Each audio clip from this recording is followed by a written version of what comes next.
नमस्कार, आप देख रहे हैं वी स्टार न्यूज। मैं हूं दिवाकर विक्रम सिंह। जम्मू कश्मीर इन दिनों चर्चा में है क्योंकि वहां गृह मंत्री पहुंचे हुए हैं।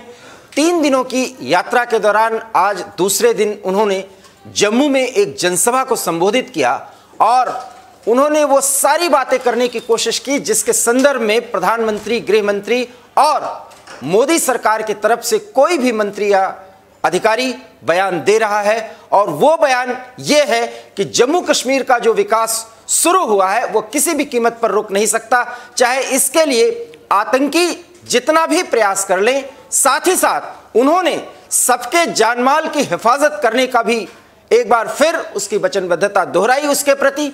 इसके साथ ही उन्होंने ये बताया कि धारा 370 और 35 से खत्म होने के बाद किस तरीके से जम्मू कश्मीर के लोगों को विकास की एक नई राह मिली है और उस राह पर आगे बढ़ते हुए अब जम्मू कश्मीर को भारत के सर्वश्रेष्ठ राज्यों में से एक बनाना है। साथ ही साथ उन्होंने उन 3 परिवारों का जिक्र किया, उन 3 राजनीतिक पार्टियों का जिक्र किया जो अमित शाह के मुताबिक वो जम्मू कश्मीर के संदर्भ में किसी भी कीमत पर उस परिवार की जिस हिसाब से चलती है वो नहीं चलने पाएगी, क्योंकि जम्मू कश्मीर का विकास, जम्मू कश्मीर की जनता को अपने हिसाब से चलाने, आगे बढ़ाने या पीछे करने को वो अपनी बपौती समझते हैं। इसलिए उनका वर्चस्व अब समाप्त होगा। बड़ा सवाल है कि इन परिस्थितियों में जब जम्मू कश्मीर की शांति को भंग करने की आतंकी कोशिशें जारी थी, उस मौके पर एक राजनीतिक बयान के तहत उन्होंने कांग्रेस, पीडीपी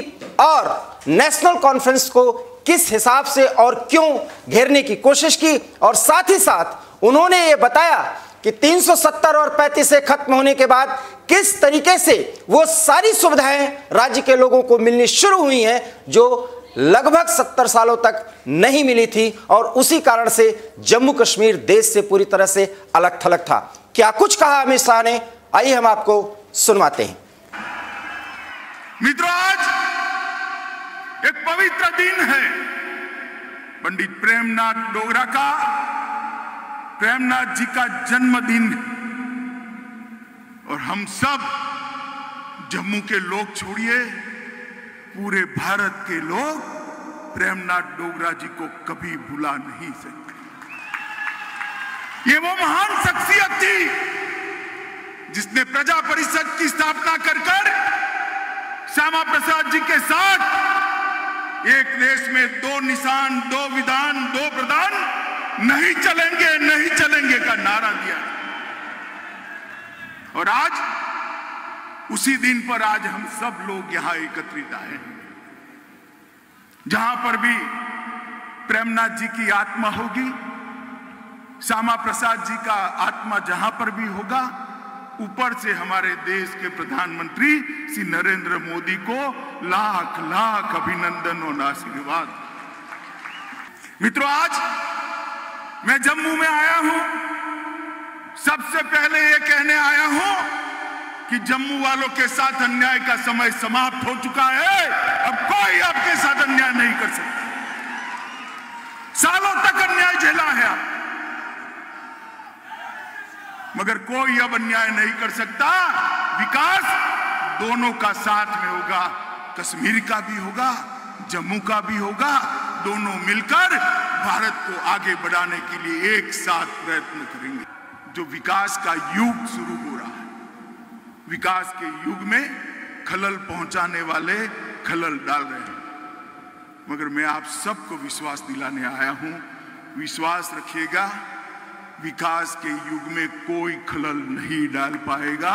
जम्मू कश्मीर के विकास को कोई रोक नहीं पाएगा। मोदी जी ने एक ऐतिहासिक निर्णय किया, सालों से एक अन्यायी धारा को खत्म किया, 370 और 35 से हटी और जम्मू और कश्मीर के लाखों नागरिकों को अपने अधिकार प्राप्त हुए। कुछ लोग सवाल उठा रहे हैं, मैं उनको कुछ आंकड़े देना चाहता हूं। 2004 से 14 के बीच में 2081 नागरिकों की मृत्यु हुई। प्रतिवर्ष 208 नागरिक मारे गए और 2014 से 21 तक सितंबर तक 239 नागरिकों ने अपनी दुर्भाग्यपूर्ण तरीके से जान गंवाई है। 208 की जगह प्रतिवर्ष 30 है। मगर मैं आपके सामने ये बात कहने आया हूं, 30 आंकड़ा कम है मगर हमें संतोष नहीं है। हम ऐसी स्थिति का निर्माण करना चाहते हैं कि एक भी व्यक्ति की जान यहां पर न जाए और दहशत धरती पूर्णतया समाप्त हो। जम्मू कश्मीर के अंदर ग्रास रूट लेवल की लोकतंत्र को स्थापित करने का काम इस देश के प्रधानमंत्री ने किया। 70 साल तक के 3 परिवार वाले क्या दिए जम्मू कश्मीर को? 87 विधायक, 6 सांसद, यही ना? मोदी जी ने 30,000 लोगों को चुने हुए प्रतिनिधि बनाने का काम किया है।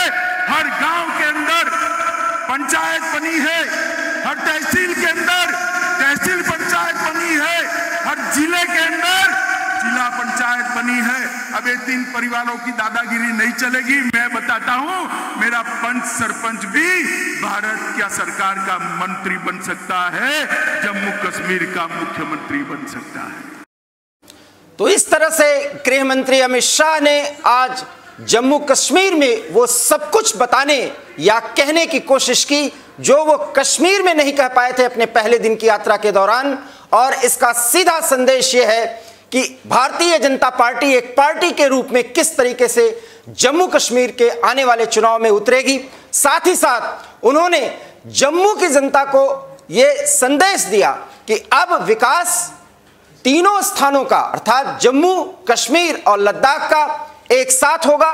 एक पक्ष देख करके विकास नहीं किया जाएगा, क्योंकि विकास के नाम पर केंद्र से जो पैसा आता था वो कश्मीर में भी खर्च होता था और कश्मीर के नाम पर भी कुछ परिवारों के पास जो पैसा चला जाता था।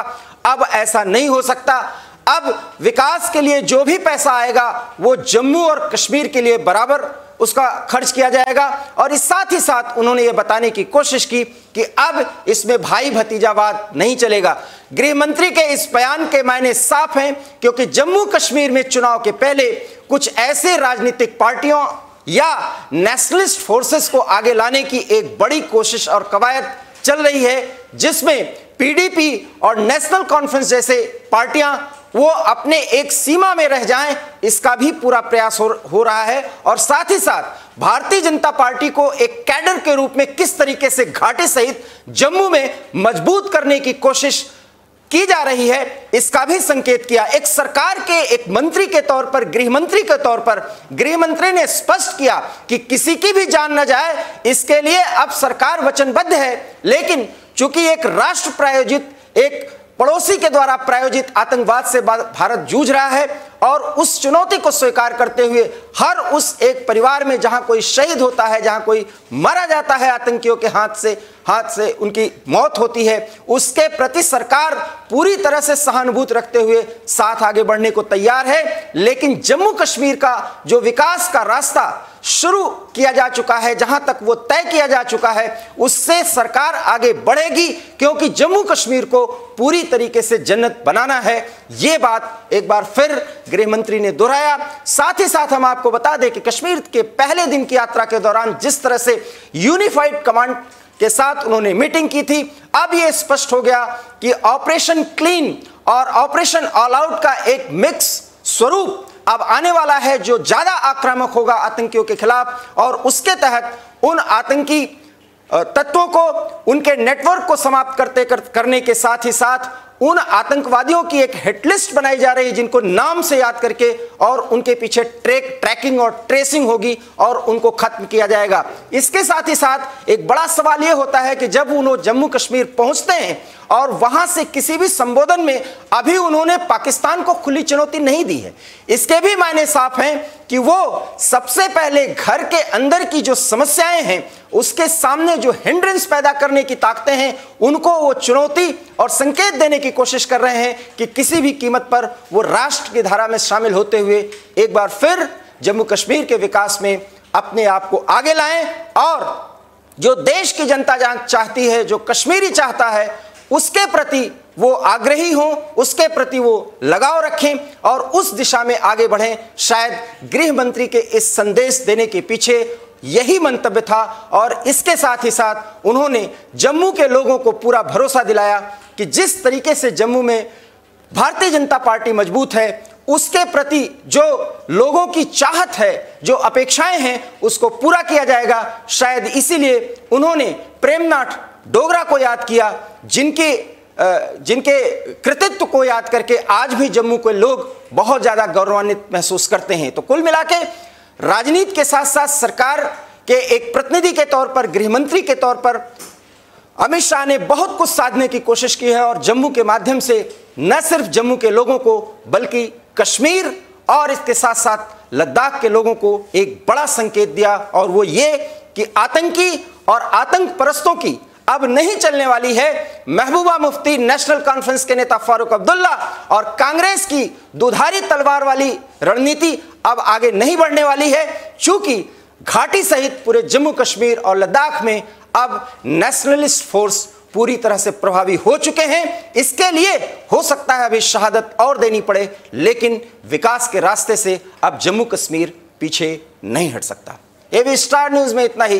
देश और दुनिया की तमाम बड़ी खबरों के लिए देखते रहिए एबी स्टार न्यूज, क्योंकि यहां खबरों का सिलसिला कभी नहीं रुकता। नमस्कार।